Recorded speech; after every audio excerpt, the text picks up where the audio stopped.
Assalamualaikum warahmatullahi wabarakatuh. Bismillah, alhamdulillah, wa syukurillah, ala ni'matillah, la hawla wa la quwata illa billah, amma ba'du. Para mahasiswa, pada kali ini kami akan menyampaikan materi yang berjudul Islam dan Ilmu Pengetahuan. Para mahasiswa Universitas Satya Negara Indonesia, Islam dan ilmu pengetahuan, kalau kita lihat daripada sumber daripada ilmu pengetahuan adalah wahyu, dan yang kedua adalah akal. Wahyu adalah sebagai penuntun untuk mencapai kebenaran, ya, atau bisa mencapai atau keburukan, itu bisa ditentukan dengan wahyu.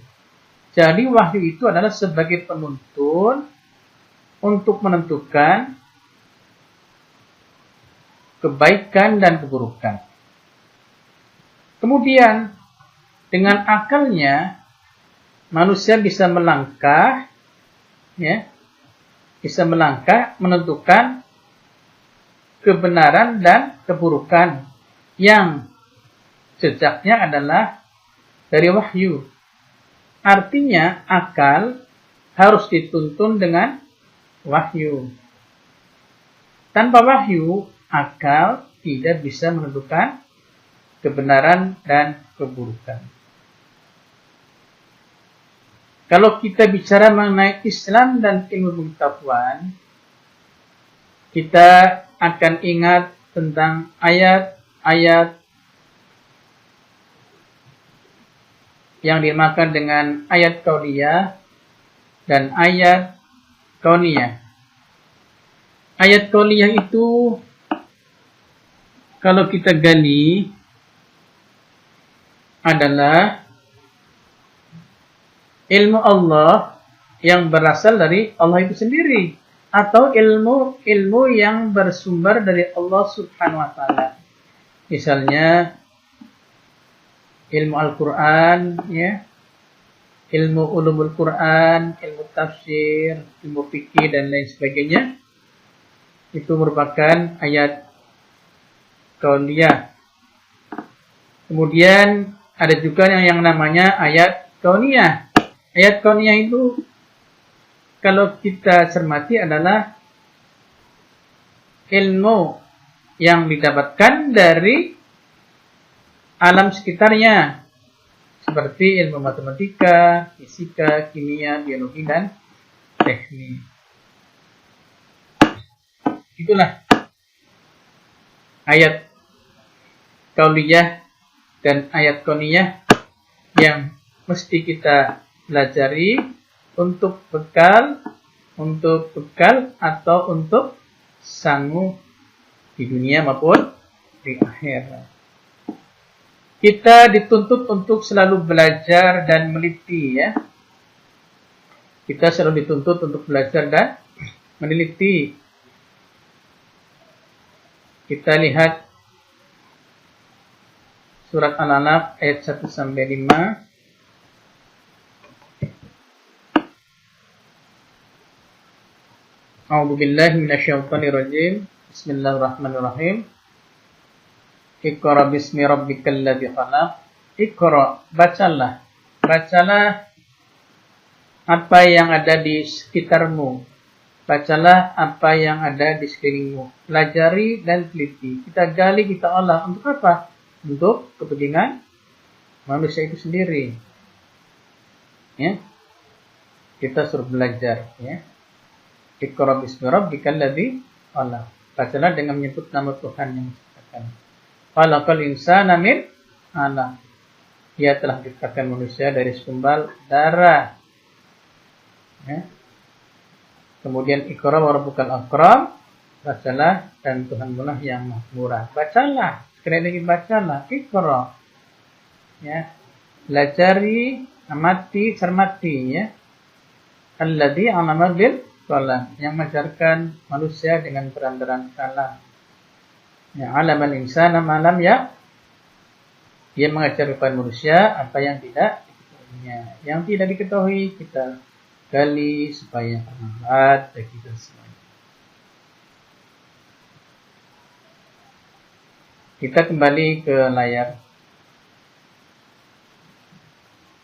Di samping untuk belajar dan meneliti, kita juga dituntut untuk nadhara, berpikir, merenung kejadian alam sekitar kita ini. Ya. Kemudian tadabbara, berpikir secara mendalam. Surat Jathiyah ayat 13. Kemudian faqiha, mengerti secara mendalam. Jadi kita dituntut untuk nadhara, berpikir renung kejadian alam yang ada di sekitarnya ini. Sebagaimana ayat Al-Ghasyiyah, afala yanzuruna ilal ibili kaifa khuliqat, maka apakah mereka tidak memperhatikan unta bagaimana dia diciptakan?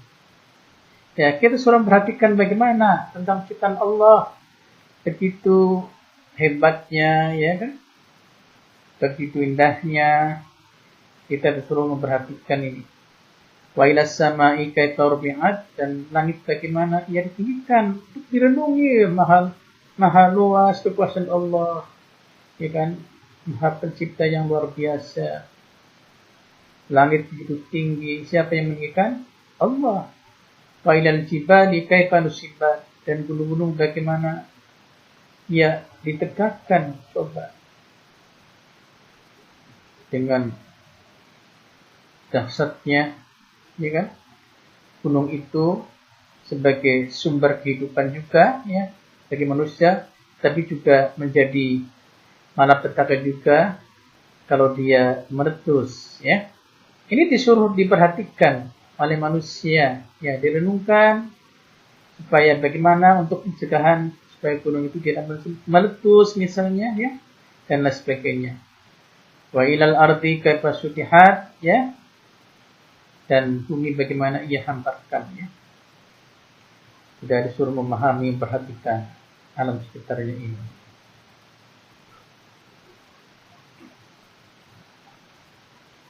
Kemudian kita juga bicara mengenai Islam dan ilmu pengetahuan. Inilah kita gali, ya, misalnya tentang rahim ibu, ya, dalam surat Az-Zumar ayat 6,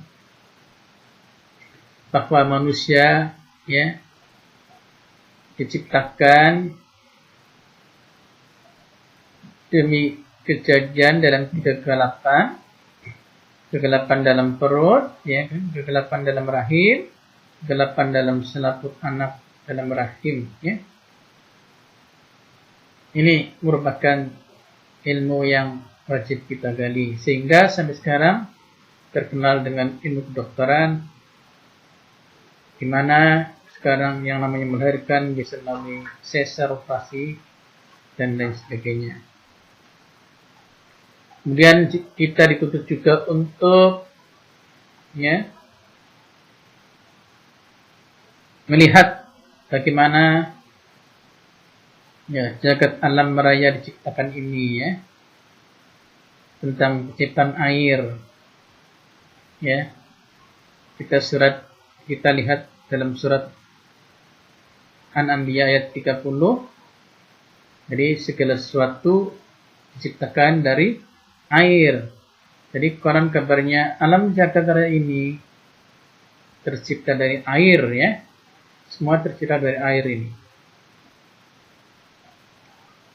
Mari kita nanti buka bersama-sama tentang Al-Anbiya ayat 30. Jadi air itu merupakan sumber kehidupan yang utama. Kita juga dituntut untuk belajar ilmu botani, ya. Kita dituntut untuk belajar tentang pemuaian alam semesta, ya. Kita dituntut untuk menggali peternakan. Kita dituntut untuk belajar ilmu, ya, geologi, ya, ilmu tentang bumi, dan lain sebagainya.